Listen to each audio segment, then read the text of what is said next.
Mix! Luluto tayo ng ginataang langka. Ito ng ating gata, mga mix. Napakasarap nito. Pakuloyin muna natin ang gata.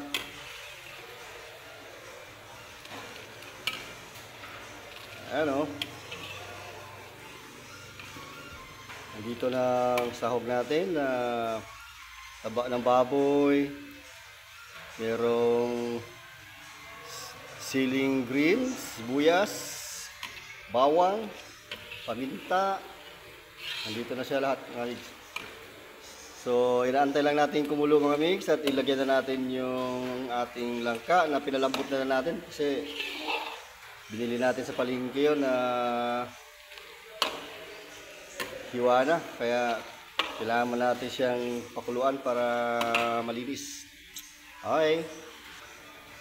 At yun na, mix, nilagyan na natin yung ating langka, ano. Ito na siya.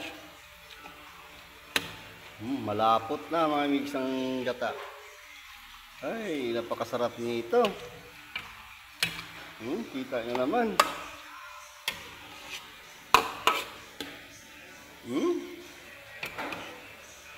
Kuluin lang natin.